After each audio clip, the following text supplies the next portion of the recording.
much for joining us in the forum this evening. We ask if you would be kind enough to go on mute as you enter the forum today, so that way we won't have a lot of feedback. As was the case 2 weeks ago, we have some really important information to share with you as part of the Political Awareness Forum. For those that I don't know, I am Michelle A. Smith, a proud member of Harvest Church Plainfield, and the members of the Political Awareness Forum who are committed to this mission, which is really focused on helping to empower and equip our membership here at Harvest, as well as in the community. And we want to disseminate significant information so we can all be informed when we go out to vote. Members of our committee, we are led by Deacon Michael Thomas. Members of our committee also include Minister Kenny Williams, Brad Price, Ms. Angela Williams, Mr. Christopher Williams, and Ms. Linda Carlson. So the program that you'll see today, you may not hear from each of those speakers, but I just wanted you to be aware of the team that's behind the work that you see here. Tonight's agenda, we're going to cover the history of voter rights. So you'll hear about Jim Crow, Black codes. We're going to talk a little bit about Voters' Rights Act of 1965, as well as the Voters' Right Decision of 2013. And we're going to share with you about why that all matters today, and it's really connected to the concept of voter suppression, which is a real issue that we need to be concerned about in 2020. Before we begin, we'd like to get you thinking a little bit. So here's a trivia question for you. Feel free to enter your answer in the chat box if you have access to it, or if you want to just tell the family member at home, so when we reveal the answers later, you can let them know that you're smarter than a fifth grader. This first trivia question here is really asking you which one of these federal government funded agencies listed below is mentioned in the US Constitution. So is it A, the FBI, B, the US Postal Service, C, the Department of Housing and Urban Development, or D, the Department of Agriculture?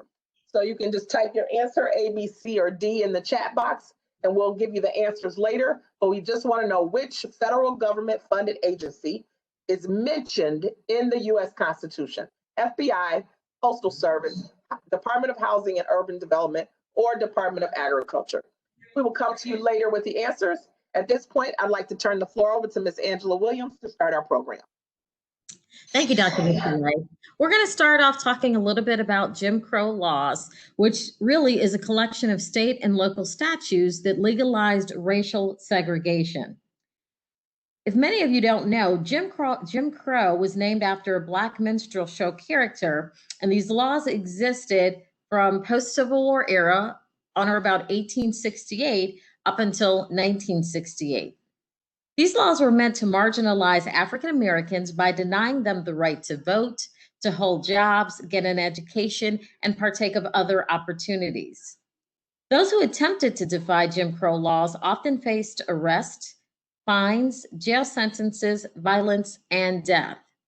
The roots of Jim Crow law began as early as 1865, immediately following the ratification of the 13th Amendment, which abolished slavery in the United States. Jim Crow law soon spread around the country with even more force than previously. Public parks were forbidden for the African Americans.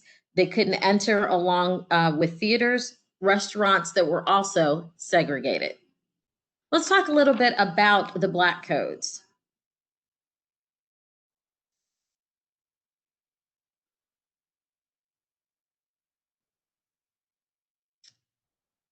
If you can move to the next slide.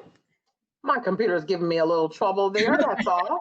Okay, if you can hold on. There we are. Technical difficulty. Thank you. Black codes, similar to Jim Crow laws, were strict and local state laws that detailed when, where, and how formerly enslaved people could work. They were designed to limit the freedom of African Americans and their ability to work coming out of Reconstruction. The purpose was to ensure that their availability as cheap labor, even after the end of the Civil War, was not abolished. Under the Black codes, many states required African Americans to sign yearly labor contracts. If they refused, they risked being arrested, fined, and forced then to work as unpaid labor. As you can see through some of these bullets here, these codes were worked in conjunction with labor camps for the incarcerated, where prisoners were also treated as enslaved people. In late 1865, Mississippi and South Carolina enacted the first Black codes. Mississippi's law required Blacks to have written evidence of employment for the coming year each January. If they left one job before the end of the contract to perhaps work for more money on another contract, then they would forfeit all of their wages, and they would also be subject to arrest. In the years following Reconstruction, the South established many of these provisions of the Black codes in combination with the Jim Crow laws. Again, these remained firmly in place for almost a century with the express purpose of keeping African Americans depressed, as well as making sure that they still had control, even though the Civil War was over. With that, Dr. Michelet, I'll turn it back over to you. Thank you so much, Ms. Angela. At this point, we're going to take a quick break to do another trivia question. And if you live with a fifth grader, you will want to ask them for their help on this question. So here's the question. How many colonies were there when the United States Constitution was adopted on July 4th of 1776? Again, you can place your answers in the chat box. And the options are A, 3 colonies, B, none, no colonies, C, 13 colonies, or D, 50 colonies. How many colonies were there when the U.S. Constitution was adopted on July 4th, 1776? 3, none, 13, or 50. Answers will be revealed later in the program. With that, I'll turn it over to Deacon Michael, who's going to talk to us about the Voters' Rights Act and other issues around suppression and decisions of 2013. Thank you much. We're going to actually talk about the Civil Rights Act of 1964, which is a landmark civil rights and labor law in the United States that outlaws discrimination based on race, color, religion, sex, national origin, and later sexual orientation. It prohibits unequal application of voter registration requirements, racial segregation in schools and public accommodations, and employment discrimination. Initially, powers were given to enforce this act were weak, but they were supported during the years later. This legislation was actually proposed by President John F. Kennedy in June of 1963, but was opposed by a filibuster in the Senate. After Kennedy was assassinated on November 22nd of 1963, President Lyndon B. Johnson pushed forward the bill.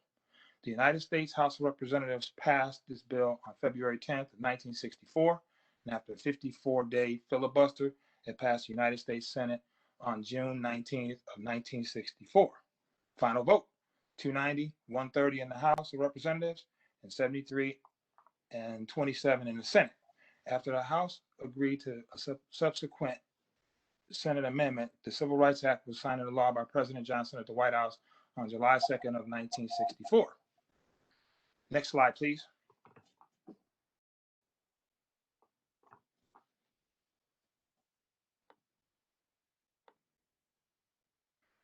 Coming out of writing into the year of 1965, you then get the Voters' Rights Act of 1965. And this was also a landmark piece of legislation by the United States to prohibit the racial discrimination in voting. It was signed into law by President Lyndon B. Johnson during the height of the Civil Rights Movement on August 6th of 1965. Congress later amended this act 5 times to expand its protection. It's designed to enforce the voting rights guaranteed by the 14th and 15th Amendment to the United States Constitution. The act secured the right to vote for racial minorities throughout the country, especially in the South. According to the U.S. Department of Justice, the act is considered to be the most effective piece of legislation ever enacted in this particular country. Next slide, please.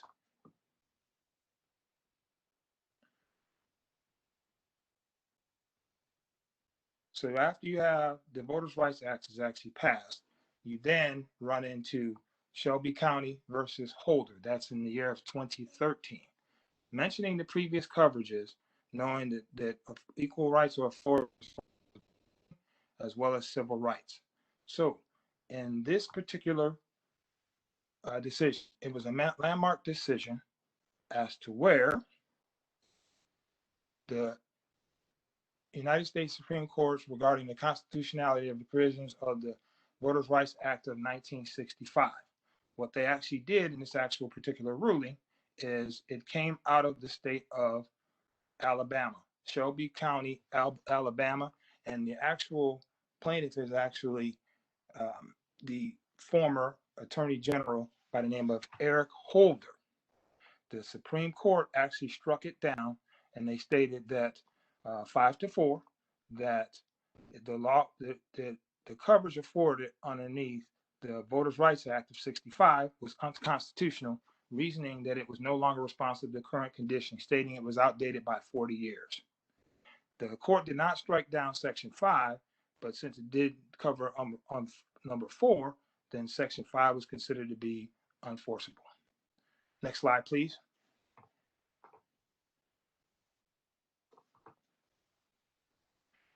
Voter suppression is a strategy used to influence the outcomes of an election by discouraging and preventing specific groups of people from voting. Let's clarify. It primarily does affect minorities as a whole. And I would like to give you different types of examples that we've actually seen by actual research. Please, next slide.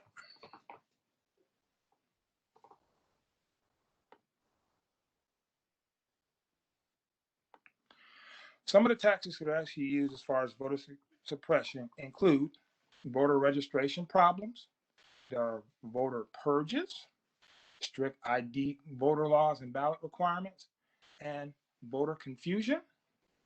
Next would be voter intimidation as well as harassment. There are also poll closures and long lines. There's also malfunctioning in voting equipment. Some of the other issues you'll see is disenfranchisement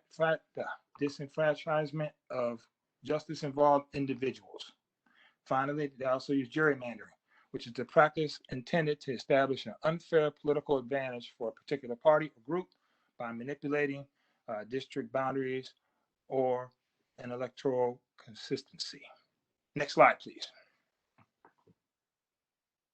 Some of the particular states that this has actually come up, and they actually have had different articles, and they have different people that are actually sounding the horn on these different tactics as far as voter suppression is actually concerned.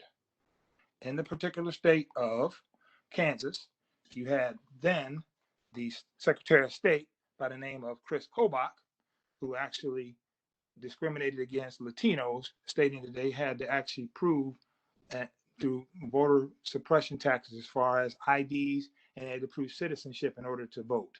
This was actually struck down by the state Supreme Court. Chris Kobach, that name, actually moved on to join President Donald Trump in 2016 after he won the election, as President Trump states that there was cheating done as far as the elections were concerned. He then would have took Mr. Kobach and made him the czar over looking into voting irregularities. The only problem is that when Kobach tried to go to the individual states to actually look at the voter rolls, the states actually rebuffed and rebuked him and would not actually provide any information, thereby having to shut down that particular actual program. Next state that comes up is actually the state of Ohio, which actually just settled a lawsuit early in 2020. This is from a 2019 voter purge that removed more than 460,000 registrants, many from inactivity. So basically, they're telling the folks there in the particular state that if you haven't registered in the last couple of elections, they can actually purge you. There was a gentleman by the name of Mr. Bill Gidritis, who was actually a registered Republican, also a white man who actually was one of the complainants and actually started to file suit against the particular state of Ohio. Later, it would have been a Secretary of State by the name of LaRose. He would have had to go back to actually revisit the actual issues as far as kicking people off the rolls unnecessarily, and he would require that the counties would have to submit a list showing which voters were actually planning upon being removed from the actual rolls. Then they would have to actually notify these folks that they were actually being kicked off the rolls. Next state that comes up with voter suppression issues would be the state of Wisconsin. April primary of 2020, when many people were forced to go to the polls to risk their health during the COVID-19 pandemic. As far as that was concerned, that was the whole deal was actually over the fact that the state of Wisconsin decided, instead of passing out absentee ballots, they decided that they would actually force the people to come to polls to actually vote.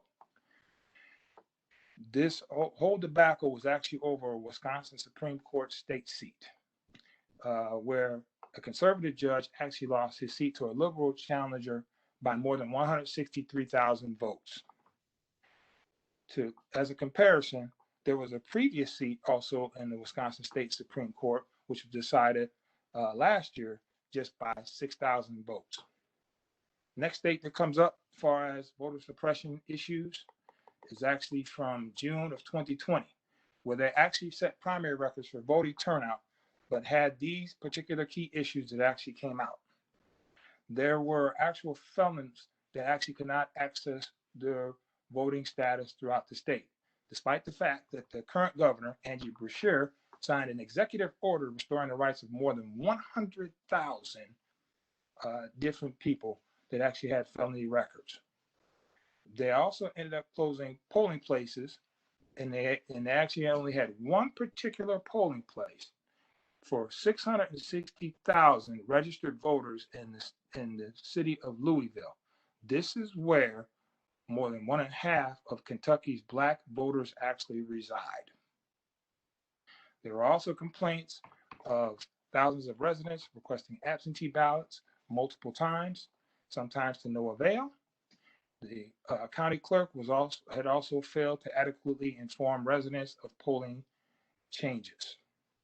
Also, during that record-setting number of votes during that primary, there were 6,000 spoiled ballots. That means those ballots were actually deemed ineligible and were not actually counted. There were also complaints that actually came out of the actual state of Kentucky, where they weren't actually taking care of the elderly folks to make sure that they actually got out there to actually vote. Next state comes up is actually should be familiar because they tend to be on this axis. And in 2018, the state of Georgia had a gubernatorial election, and this is probably the most recent voter suppression issue that stands out other than the United States Postal Service. And this occurred from the midterm election, once again from 2018. Brian Kemp, who's a registered Republican, was the actual Secretary of State, and he actually defeated former state representative Stacey Abrams, who's a Democrat, by 55,000 votes. In that particular election for governor for the state of Georgia, a runoff would have had to occur if no one had received over 50% of the vote, which is actually a simple majority. Brian Kemp actually wins this race by 50.3%, thereby avoiding the runoff. Some of the issues they actually had as far as the state is concerned is they mentioned that there were irregularities in voting, which occurred the day before this particular race in 2018, where almost 300,000 people were actually flagged by the state as ineligible to vote. Only 53% of those voter registrations were delayed by Brian Kemp, who kept his secretarial office of state, which was totally wrong. In that particular race, you can actually draw back, it shows that the NAACP, along with the former President Jimmy Carter, he reached out and were making complaints and actually demands suggesting that Brian Kemp, who was the Secretary of State, should not be actually overseeing the particular election. Kemp actually decided not to do so, but he was also stirring up controversy, stating that the Democrats were actually doing some illegal activities, which was totally unfounded.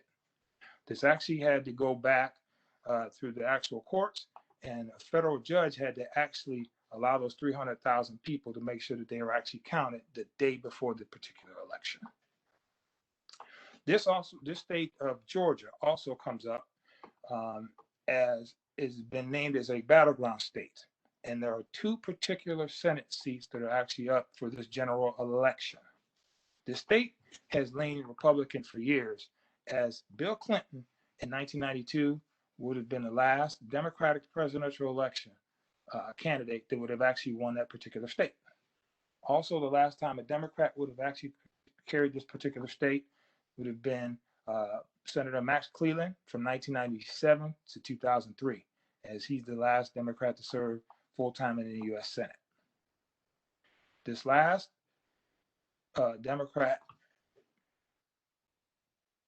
primary was just actually held in June of 2020 in the state of Georgia. The issues actually that came up included long lines that included malfunctioning machines. There was a recent report on September 2nd from the ACLU of Georgia that showed 198,000 voters that were wrongly removed from the Georgia voter rolls, as the state believed incorrectly they were no longer had valid addresses. That was in 2019. There's also some other issues that are actually coming up, as Georgia is a particular state that actually needs to be watched during these times because of the fact you have the two Senate seats that are actually up for running, and it'll still remain on the radar. The next state that comes up is actually North Carolina. With the particular state of North Carolina, they actually received a ruling and pretty much a slap on the wrist by the North Carolina State Supreme Court that actually said that they actually did voter suppression by surgically by actually denying Black people and college-age kids the right to vote. What they actually did is they actually took some of the running data in the actual from previous elections and noted that African Americans voted early and often. So thereby turning around, coming up with different voter ID laws. They then turned around and actually closed polling places. Final state that actually is on the radar that should actually be looked at is the state of Florida. 2018, they actually had an actual referendum put on to actually restore the rights of approximately 1.4 million former felons that did not have any violence against them. That initiative actually passed the state by about 62% once it was actually polled, and it should have actually been turned into the law. But what happened is that state is actually controlled by Republicans, and they turned around and they actually ran that up to the Supreme Court in the state of actual Florida. What happened is that right now they're actually still battling to ensure that these 1.4 disaffected potential voters are not given or restored their actual full rights. The irony is that the reason why they actually are going to try to suppress and hold these folks down as far as their votes are concerned is because they know and understand that primarily most of them probably will vote Democratic, which would actually turn over the state that's actually ran by Republicans. Next slide, please. Voter suppression also includes racial targeting that's done by Facebook and also Twitter. If you can actually recall that, and it's actually still an issue that actually still remains, just to let you all know, you actually have Russian interference where they said that there were actual Russian bots that actually were getting on Facebook and Twitter, coming up with fake accounts, and they would turn around and would actually act sometimes as if they were African Americans. Some of these actual sites were actually caught and were actually put into the Mueller report, and that's when some of those folks were actually charged from Russia as far as the meddling is concerned.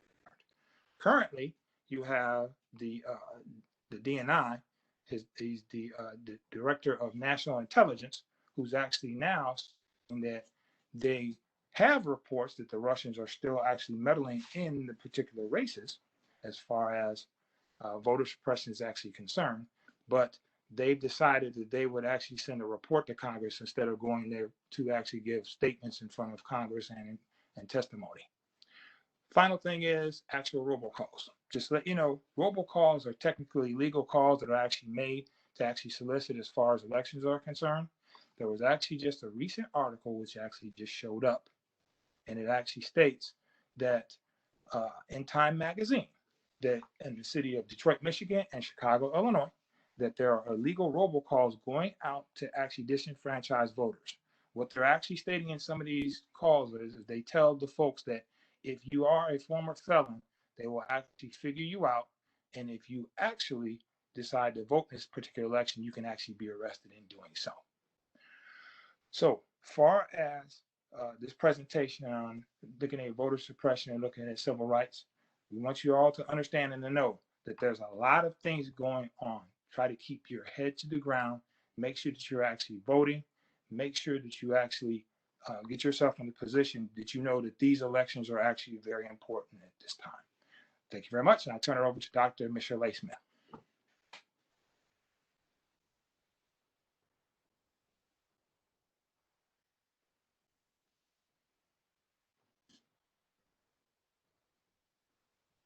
If you got this correct, in terms of, I'm sorry, am I not muted? Am I still muted? No, you're fine. Yeah, thank you, because I knew Brad was in charge of muting and unmuting me, sorry. So just so that you have a chance for bragging rights, if you get the questions right in your household, we'll do the trivia questions, and then we'll open the floor to questions from you guys. So that first trivia question, which federal government funded agency is listed in the US Constitution? If you said B, US Postal Service, you have bragging rights for the rest of the evening in your household. Yay, cheers and confetti. Woo! All righty. The second question, this will give you double bragging rights. And if you had a fifth grader living with you, you're going to be in good shape because the correct answer is C. There were 13 colonies when the US Constitution was adopted on July 4th of 1776. So bravo to all those who were able to get those trivia questions correct. That tells me that you're paying attention, or at least you paid attention back in fifth grade. So with that, we just want to do a highlight screen here, just as a reminder of the topics that we covered this evening. As was the case 2 weeks ago, this slide presentation will be made available to everyone. But as Deacon Michael was saying, and as Ms. Angela shared, these topics around the Jim Crow laws, the Black codes, these are really a reminder to us that if you don't know your history, you are destined to repeat it. So part of the presentation today was help all of us really understand the challenges that have been come up before around our voting rights and that continue to exist even today, as Deacon Michael covered many of the things around voter suppression in some of our neighboring states. We also took a look at the Civil Rights Act of 1964 and the Voters' Rights Act of 65, as well as the decision of 2013. And again, you can see how really precious these things are, and that if we aren't paying attention and if we aren't exercising our right to vote, that we could easily find ourselves in a situation that many of our ancestors were in before. So again, our message to you is get informed so that you can vote. We want to remind you again, before I open the floor for questions, that September 24th begins early voting. And early voting runs from September 24th through November 2nd. But nobody's going to wait till November 2nd because that would not be wise. You want to vote as early in this process as you can. Also, your absentee ballots, those will be available as of September 24th. And those ballots must be signed when you return them. You will hear us repeat some things over and over again every 2 weeks when we meet, but it's because we want to be sure that your vote gets counted. And if you have not checked your registration, please go to vote.org. If one of my colleagues will just toss that in the chat box, that'll help for those who need to see it. Vote.org, so that you can check your registration. You don't want to find out too late that there's a problem with your registration. With that, we want to open the floor to questions. So we'll take a few questions in the time we have left here, and then we'll wrap up from there. I'm going to simply stop sharing this screen so it's easier to see everybody. And if there are questions in the chat box, Brad, you can let us know if there are things there. If not, we can just have folks unmute and chime in, and we'll do our best to answer your questions.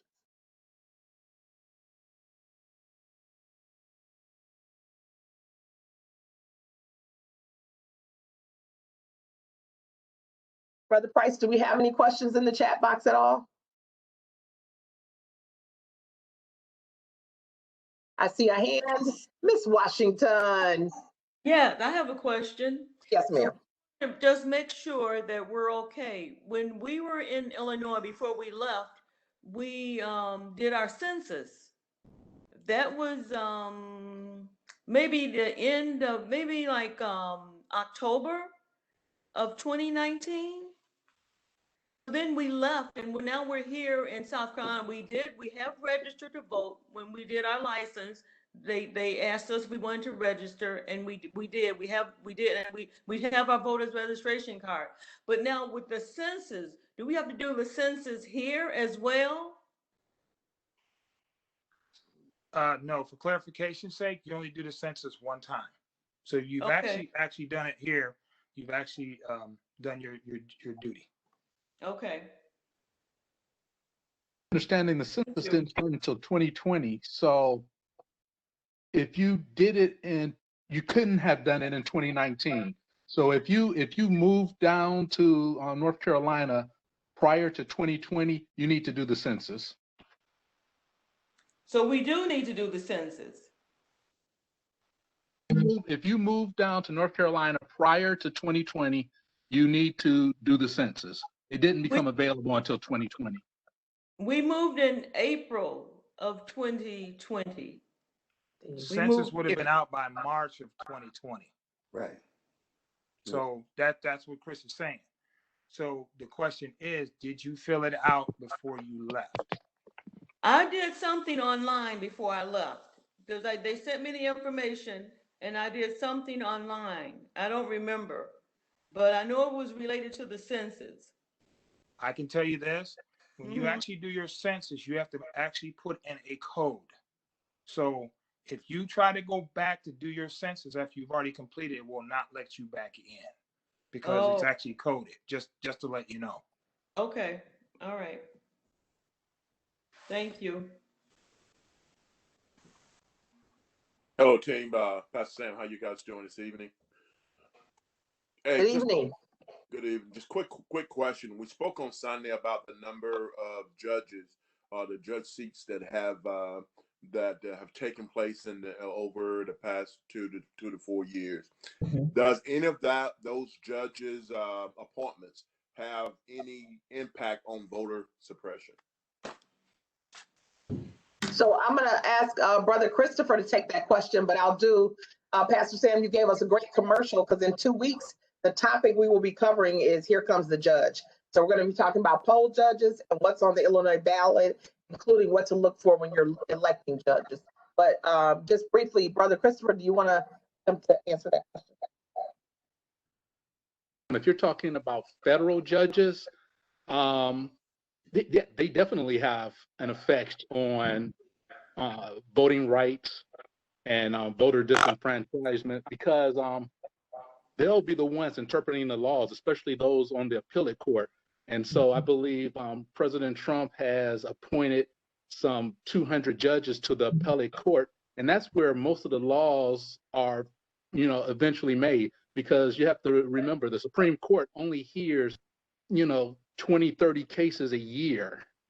And so the laws that the appellate court upholds are going to be the law of the land for a long time. And so it makes a huge difference. And if we don't get out there to vote, there is the potential for, President Trump to appoint another 200 judges for the lifetime. And currently, all his judges look like him, except they're 30 or 40 years younger. So it's imperative that we get out there to vote just so that we can reverse the damage that he's doing to the courts, as well as making sure that, we can get a Supreme Court justice on there. Even though they're supposed to be apolitical, we still got to watch out for that. And then the election judges, that's something totally different. So I'll be talking about that next week. All right, there was a question from the chat box. Question is, when does early voting start? So early voting starts in Illinois September 24th, and it runs through November 2nd. But none of us are going to wait that late. Illinois.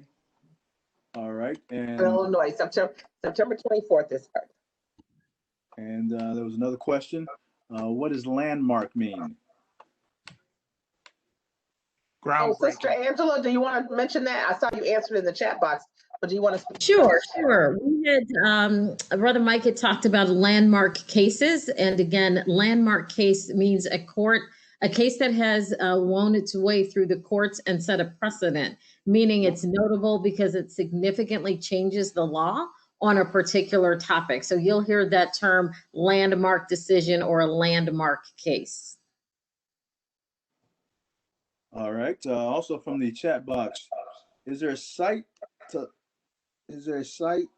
located for early voting, or have early voting sites been named? I guess would be the question. So is there a site where you can find out your early voting locations? I think, yeah, because where you vote on election day may not serve as an early voting location. But if you look at your county courts area, I'm looking for Christopher and I can't see him. I think you can go there and you can see where the early voting locations are for your particular jurisdiction. Is that correct, Chris? Yeah, it's correct. You go to website, you can go to the state of Illinois website, or you can go to your county website like Will County, and they'll have where you can early vote at. It's usually like 7 or 8 places, and it's usually in a government center. Like here for me in Plainfield, it's down at the government office in Plainfield. And so that's usually where they're going to be at, where they're secure locations and centrally located for people to be able to get to. But there should be several of them, and they're going to be putting out the boxes for your return ballot. Brad sent me a link the other day. Illinois voter. What is it? IllinoisVote.org. IllinoisVoteGuide.org, and that gives you all the information on whether you're registered, where the early voting locations are in your county. I was able to see all of that. Great, So thank you. IllinoisVoteGuide.org. Newsletter.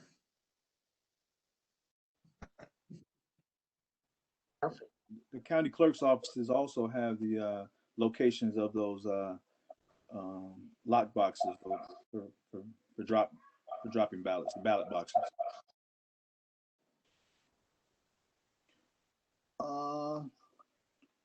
There's another question. Is there? Oh, will we be talking about electoral college voting at all? Simple answer is yes. That will actually come up on the program.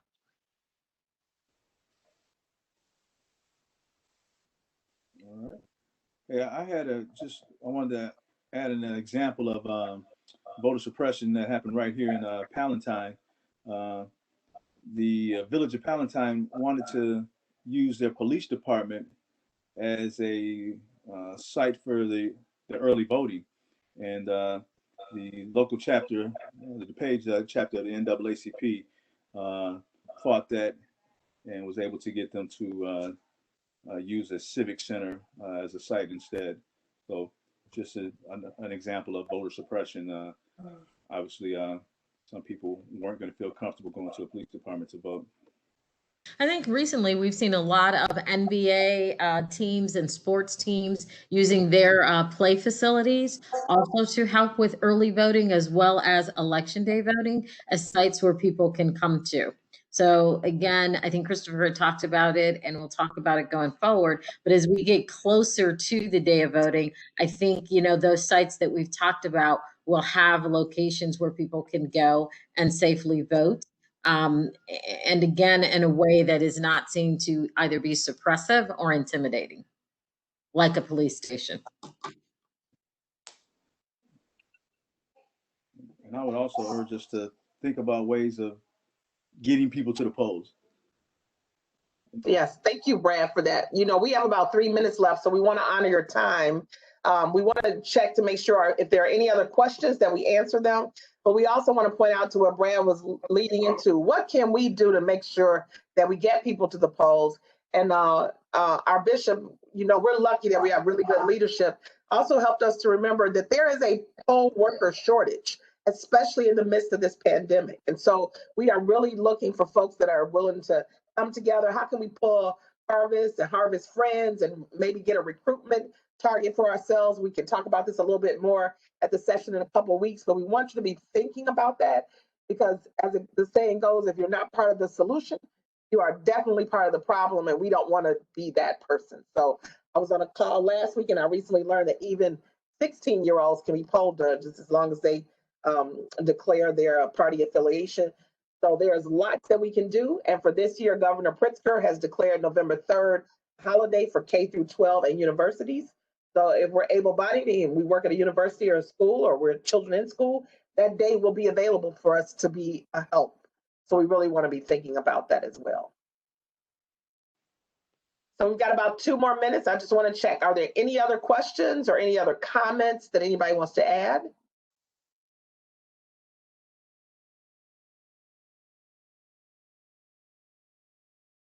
Well, we want to again thank you for coming. This is Pam. I wanted to say you guys are doing an incredible job. I really, really appreciate this. I'm really getting a lot of good information. So thank you.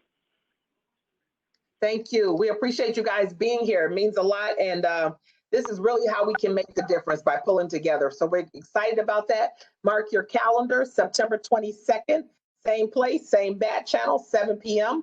And we're going to talk to you about the poll judge situation, a little bit about what to look for on your ballot and how to look at some things in advance. And if you have other ideas for topics, don't hesitate to throw them in the chat or reach out to one of the committee members, myself, Ms. Chalet, Michael, Angela, Christopher, Brad, Linda, or Pastor John. Thank you all so much. Have a great evening. We appreciate you. Thank you.